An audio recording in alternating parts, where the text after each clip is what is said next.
Alright,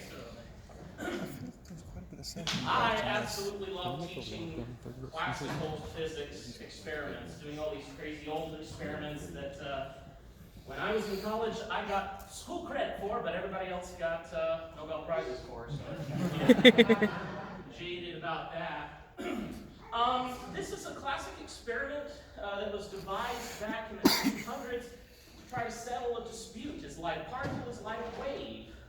There was a big competition in France. A guy by the name of Fresnel, he wrote a paper that said, hey look, light is a wave. Great stuff. One of the judges said, I don't believe you. It's stupid, and here's why. He did the rest of the math and said, if you shine light on a spherical object, there should be a point of light in that shadow. Obviously, we can't find that, so that's dumb. You're stupid. A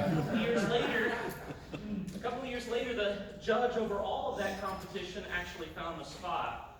To Poisson's credit, this is a really hard thing to do without a laser, though I have done it with a telescope in the past.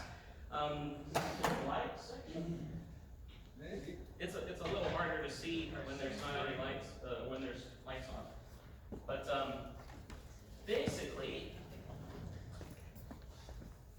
it's very, very faint, but I've got a laser set up with two lenses.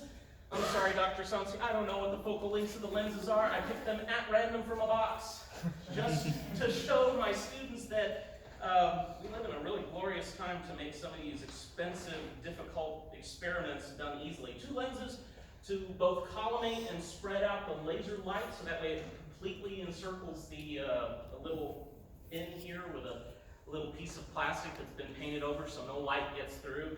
And we see a shadow very neatly on the back here with a tiny little point of light. It's there, I promise. Let's see if I can't get it on the wall over there. Now the one problem with this demo is that no sphere is going to be perfectly round, so the little spot isn't going to be perfectly spotted. It's in there, it's dim.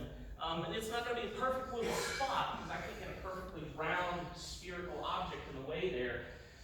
But it's close enough that you see there's a big shadow, there's a bright spot of light, and the side bonus you get diffraction patterns around the sphere at a long distance from the general laser light.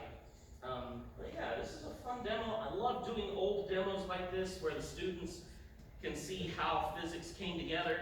I love playing around with lasers, probably a little more than I should.